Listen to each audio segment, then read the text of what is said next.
Salve galera, beleza? Mais um vídeo e hoje eu vou trazer para vocês uma história bem interessante de algo que aconteceu, né?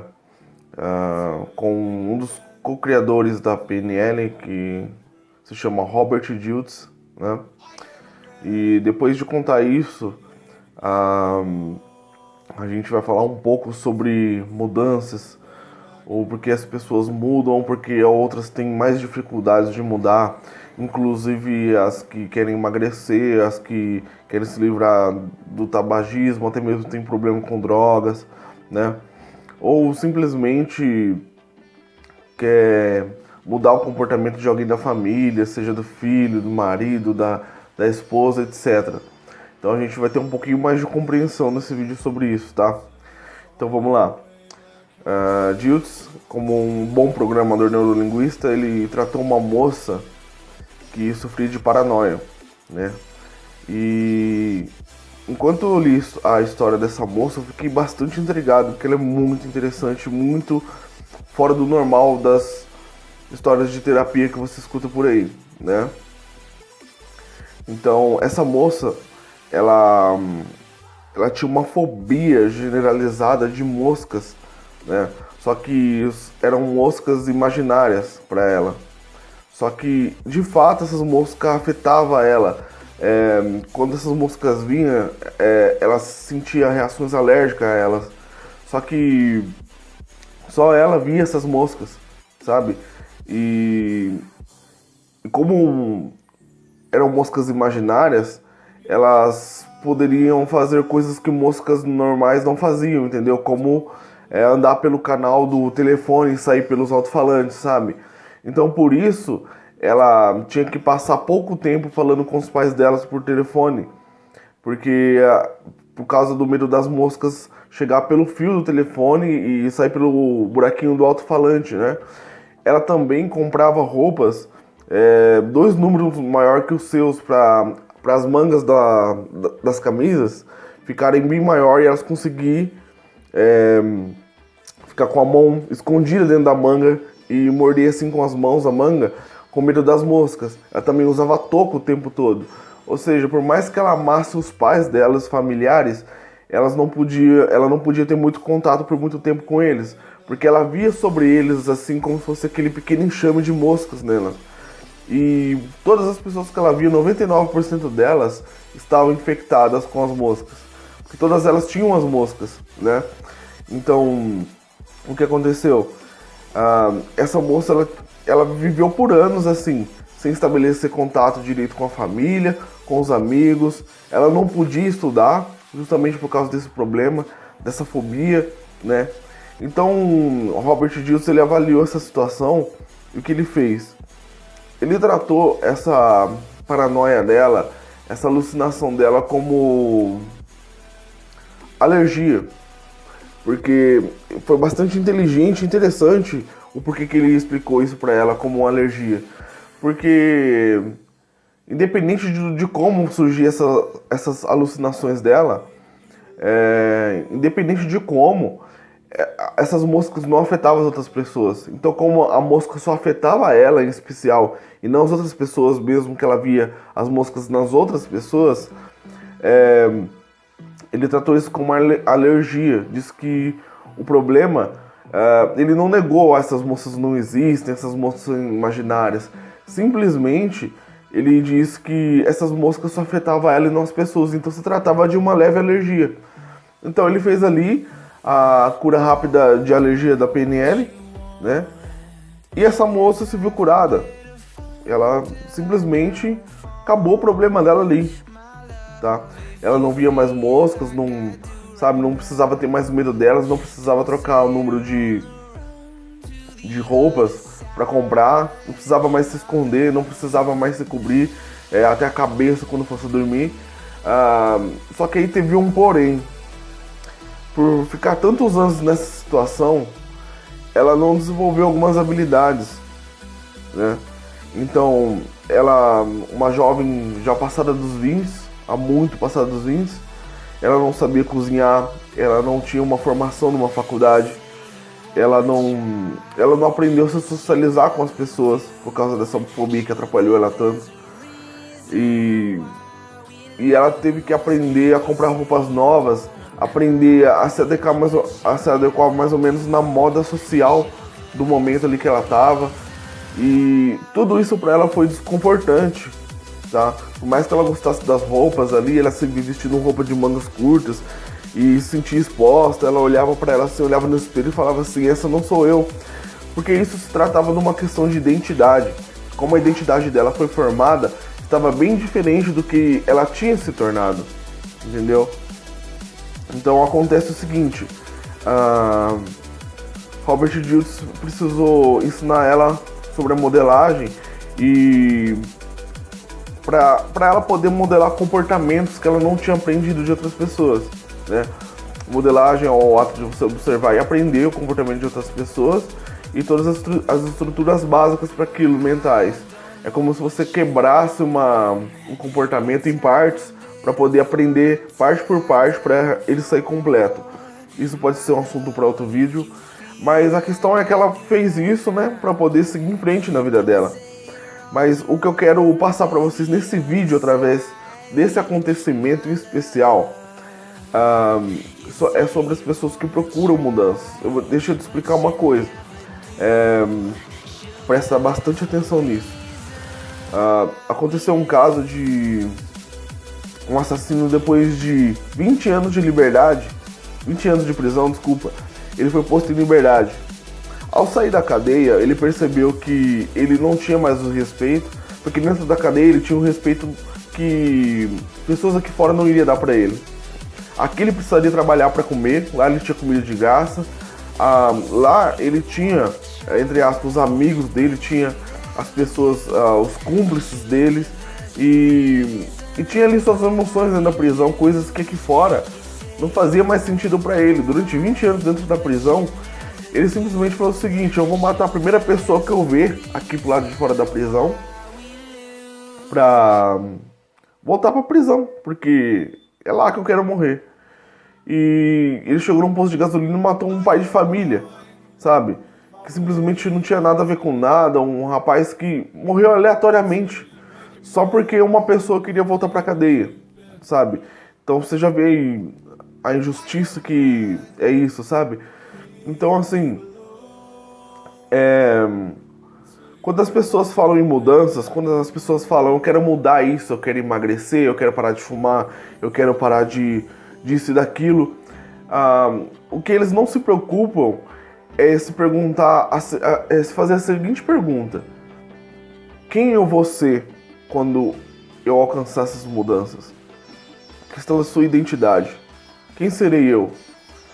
Você é uma pessoa que quer emagrecer? Quem será eu magra? Gente, eu já vi várias pessoas que fizeram cirurgia bariátrica para emagrecer, conseguiram, perderam aí 30, 40 quilos e depois disso entraram em depressão, vestindo as roupas que elas mais queriam vestir na vida delas, sabe?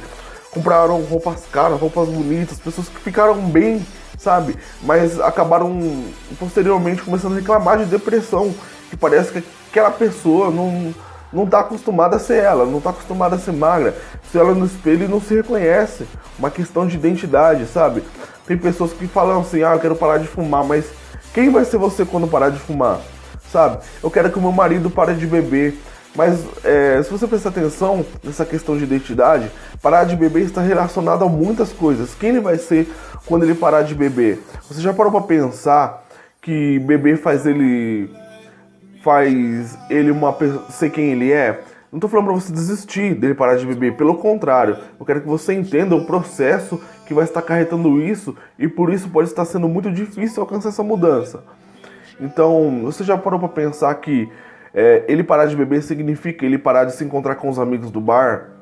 Significa ele colocar de lado algo que ele construiu a vida toda, sendo essa pessoa, tomando de gole em gole, tendo os tipos de amizade que ele tem? Significa ele não ter mais contato com os amigos no bar? Significa para ele não poder sair numa quarta-feira, assistir um jogo de futebol junto com os amigos e tomar umas, que se tornou algo rotineiro para eles? Você tem noção de que ele abandonar esse hábito automaticamente vai estilhaçar partes da vida dele que construíram quem ele é hoje? Então as pessoas falam assim, eu queria que parasse de beber, queria que parasse de fumar, mas o que acontece é que elas não constroem esse eu lá na frente, quem ela quer ser. Ah, eu quero emagrecer, mas quem será você quando você emagrecer?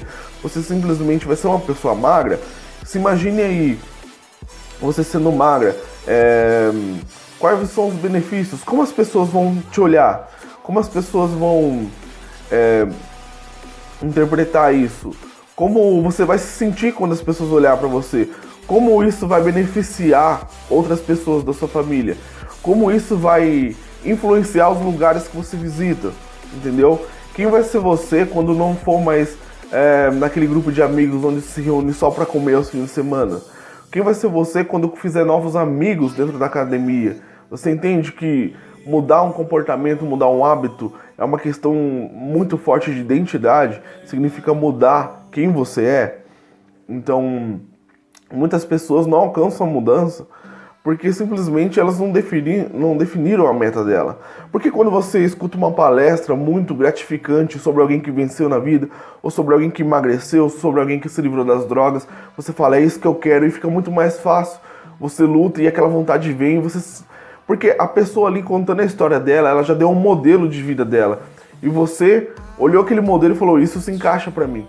Agora quando você fala assim, eu quero parar de fumar, você só imagina parando de fumar, mas você para imaginar num contexto lá na frente, você não fumando mais, você não visitando aquele bar para comprar aquele maço de cigarro, você chegando no trabalho e aquela pausa que você tinha para fumar, você substituir por outra coisa, ou por ler um livro, ou por bater um papo, você já parou para pensar nesses contextos onde você fumava antes, quem será você, entendeu? Por isso que é uma questão, às vezes, muito difícil, parar de fumar, emagrecer, largar o vício das drogas, entendeu? E como nesse caso, às vezes até curar uma fobia de alguém, curar uma alergia de alguém, porque às vezes a pessoa tá tendo um ganho secundário com aquilo, sabe? Talvez a pessoa tenha alergia à grama, porque ela simplesmente detesta o fato de ter que cortar grama todos os fins de semana pro pai dela, entendeu? Então, com aquela alergia, ela ganha... o ganho secundário dela é não precisar mais cortar grama, você tá entendendo? Então assim, aí a pessoa se imagina sem alergia, só que ela imagina lá na frente ela cortando a grama, fazendo algo que ela não gosta, sabe? O sistema nervoso dela vai acusar ela que não é uma boa coisa mudar, ela não vai procurar mudança e aquilo vai ficar sabotando ela o resto da vida. Então antes de você perguntar por que essa pessoa age assim, por que essa pessoa não muda, se pergunte o seguinte, quem seria ela se ela mudasse? Você ajudou ela, você estabeleceu uma vida para ela, você sentou com aquela pessoa que você queria do seu lado, aquela pessoa, talvez um filho seu que está perdido nas drogas, vamos supor que você é uma pessoa que vai na igreja, você queria, nossa, eu queria meu filho comigo na igreja, eu queria meu esposo comigo na igreja, eu queria minha esposa comigo na igreja.